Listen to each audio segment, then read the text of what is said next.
Hi, my name is Justin DeRoy. My name is Jesus Fidel Ramirez. All right, and you are listening to Just Two Guys Talk Movies. Talk movies.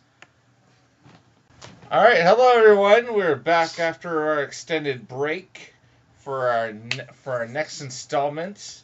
So go ahead and start things off. First bit of news, we're going to talk about the picture that was tweeted of the new Batmobile, but not just that, we actually even got the picture of what Ben Affleck looks like as Batman. Or so we Um, think. I actually just looked at something too, and some people were saying if you look closely in the background, in the smoke, they think you can see the Joker. I think it's nothing, but yeah. Yeah. My first impression is the Batmobile looks okay, but it looks too much like the Nolan in Batmobile, the Tumbler. I would have thought they would have gone almost completely different, but it looks fairly similar to what they already did. And since they want to get away entirely from that, I thought that was kind of interesting. Because it looks really bulky and like tankish, like how the Tumbler was. So I was a little confused as why they went so similar to the last Batmobile, but besides that, um, despite despite the fact that I was entirely happy with them choosing Ben Affleck, I do think the costume looks pretty awesome.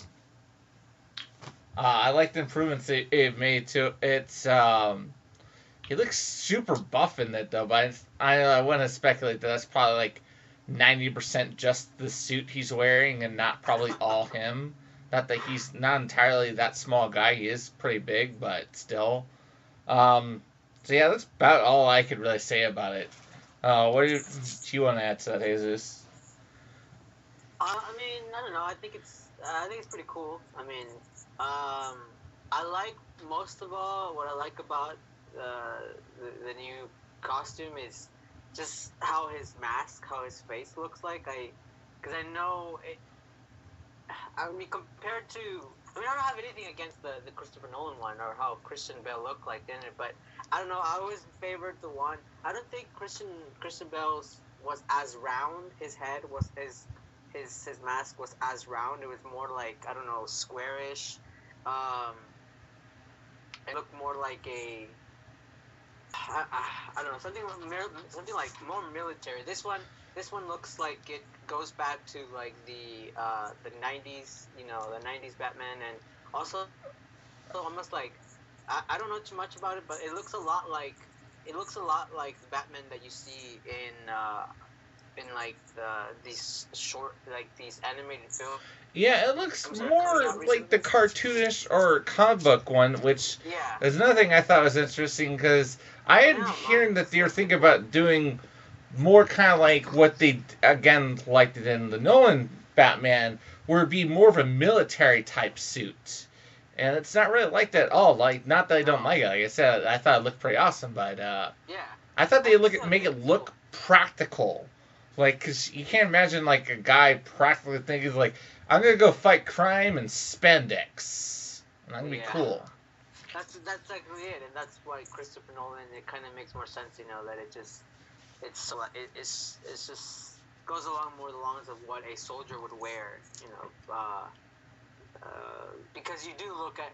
I mean, I don't know, like you look at all these superheroes, and then you think, okay, so do they really take out the time, like, because I mean, if you think all the costumes, it looks like it would take them quite a bit of time just to put everything on, especially like the very very tight kind of suits and everything that their suits do.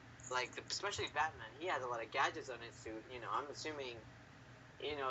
But that's, I guess that's thinking too much. Anyway, my what I was thinking is kind of like, do you think it's too soon? I wasn't quite expecting, especially from the director. I wasn't quite expecting like like for the and was this much of like an insight as to how he's going to look, because truly he is. I thought they would. I thought maybe this time they would come out with like how maybe if they've done something different with Superman look, but I feel like it is a little bit different. I feel like it's a bit soon. I mean, do I care? No.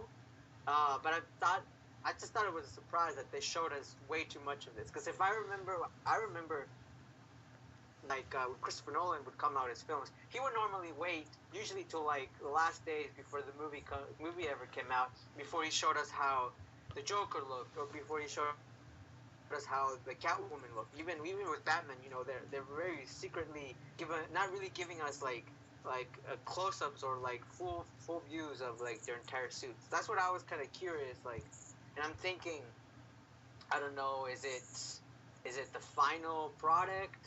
And did you mention like a lot of people, because people are like examining the hell out of it. Some people said that there's the image of a Joker face. Yeah, well, I said that earlier, actually. Yeah. Oh, okay. And this background and the smoke, the people are trying to say that it looks like there's smoke. I even found when I was looking this up again, I don't think this was was released officially. I think a fan did this or something, but you actually can find now a colored version. But I think someone had gone in and they did that themselves, like they photoshopped the color in. Okay, good, because I was gonna say I wasn't, but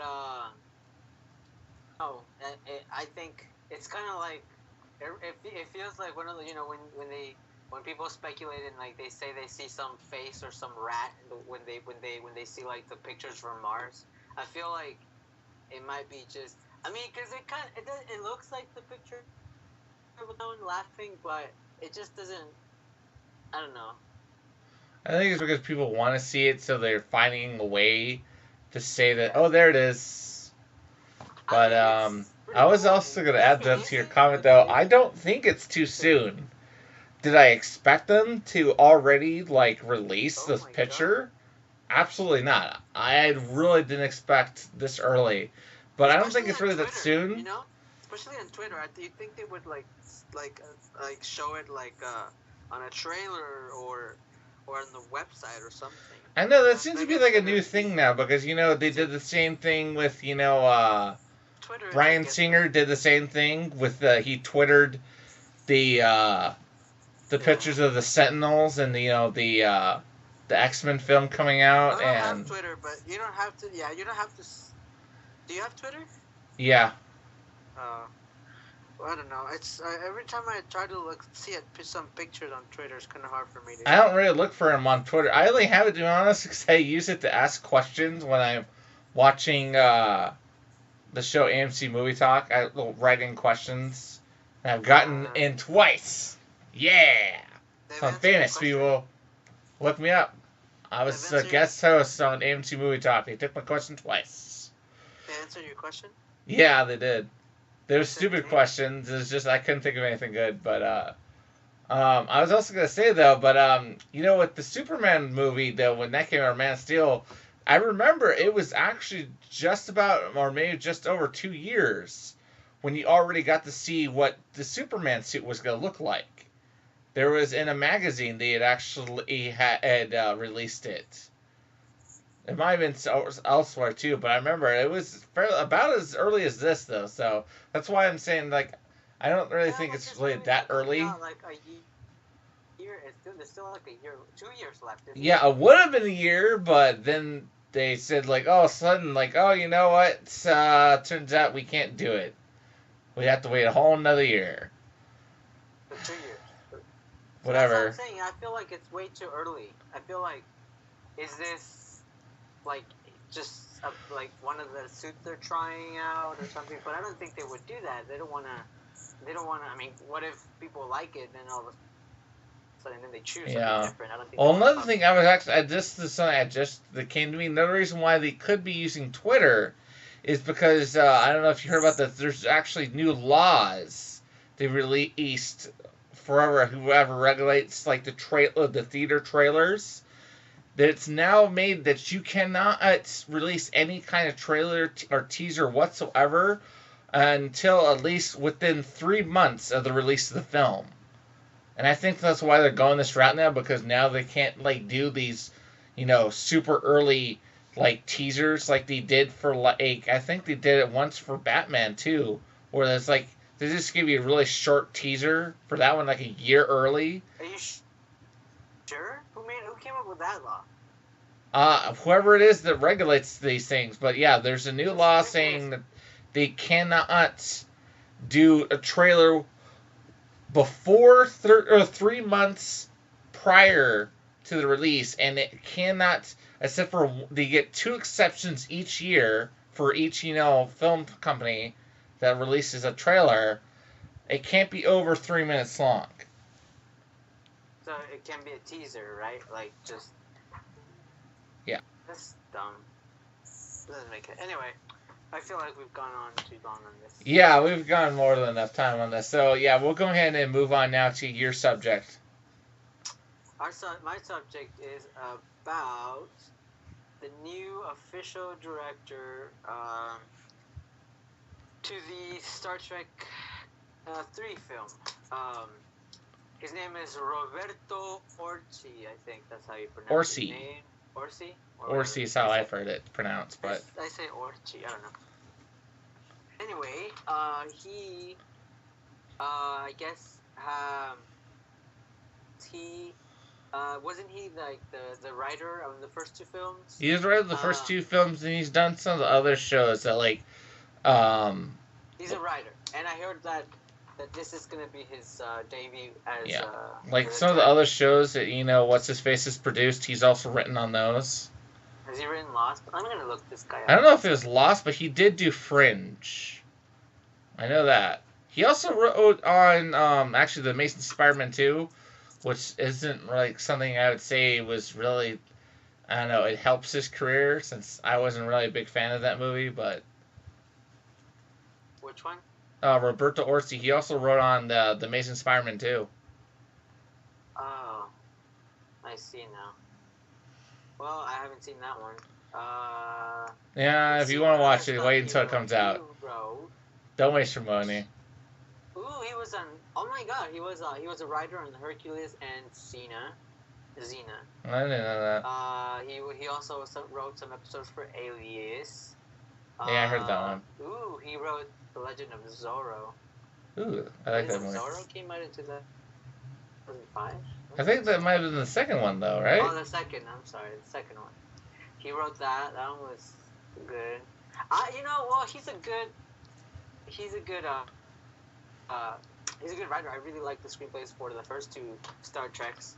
And what better way to, pass it on to someone who's pretty much aware of this, of these movies. I think it's better they went that route because as opposed to bringing in like a completely new, different director who had nothing to do with the first 2 films. I feel like because this guy was already there, he already was part of the whole original crew. I think it might bring us. I think it might still feel like a little bit. The second one might feel a little bit similar to the other one. We don't really know because if it's gonna be entirely like. If it's gonna be like like Azkaban, what Azkaban did to the Harry Potter series, like it flipped it upside down and it took it into a new, different direction, because the director, the type of films he liked to make. We don't know about this guy because this is gonna be his first film, but I don't know. I kind of like it, and J.J. Abrams was fighting for him, or so I heard. Yeah, I heard he was the first one to like approve it and like give his seal of approval, so that hopefully the producers or the people at the studio actually would allow it.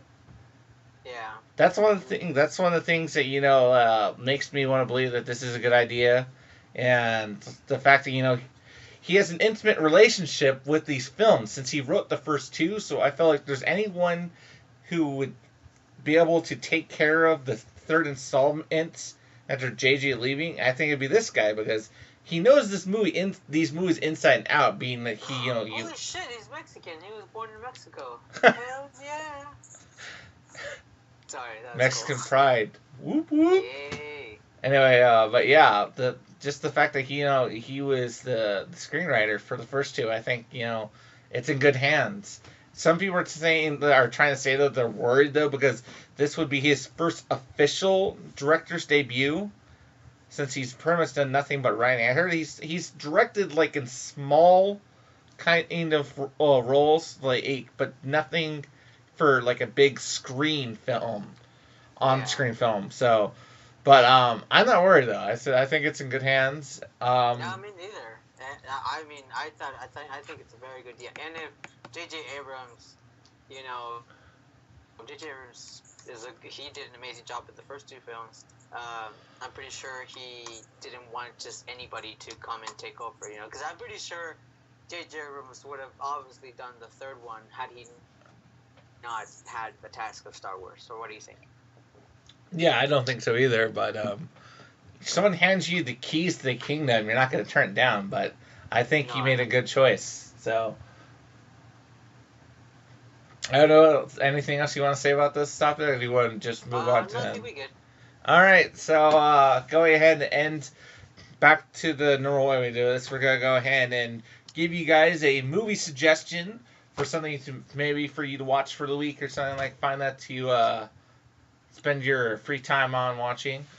I'll go ahead and go first. This movie actually, it came to me, and the reason why I picked this is funny because I was listening to my iPod at work, and this song came up that's from this movie. It reminded me of the movie, and it made me want to suggest it today. And it's the movie called Detroit Rock City. It's a hilarious film. It's about these kids and this crazy fun journey they go on to go to Detroit and get in to see this big Kiss concert that they've been raving about going for like months now, and end up losing their tickets that they had bought just before, literally the day before they're supposed to go to this concert. But they go to Detroit anyway, just try and see if there's any possible way that maybe they can scout some tickets or something like that, or somehow they could maybe just buy some last minute or whatever. But they're determined, no matter what, they have to get into this concert, and it's just hilarious. This whole crazy journey they go on to find their way to get into a Kiss concert, get into a whole bunch of trouble, and all this other crazy shit happens. But yeah, I think it's to be an awesome recommendation if you want to find something fun to watch. It's called Detroit Rock City, and there is my suggestion. Okay, I'm going to suggest. I've been watching a lot of Jack Nicholson movies lately, especially like the ones that James L. Brooks. So I'm just gonna dedicate, instead of a movie, I'm dedicating a James L. Brooks movies. In case you guys don't know who he is he's very well. He's done both TV and film. Most notably, he's the producer of The Simpsons, and he won a few Oscars back in the 80s for a movie called Terms of Endearment, and he made other films such as Broadcast News and As Good as It Gets, which were also recognized by the Academy Awards. And yeah, I mean, I haven't seen Broadcast News, but I'm planning to see it. I also want to see Spanglish because I heard that one was good. But I really liked Terms of Endearment and As Good as It Gets. They both star or have Jack Nicholson in it. They're very good films. I really, it's just very normal. They're both like drama/comedy films, and they're just very good films. Very well written, very well directed, and the acting was pretty amazing. So yeah, James L. Brooks, check out his movies. All right, I agree with him. James L. Brooks is the shit. Have you seen any of his films? Yeah, I have actually. All right. I want to see Spanglish. So those are our suggestions for today. That is our episode. And thanks for tuning in. And hope you tune in next time. Goodbye. Bye.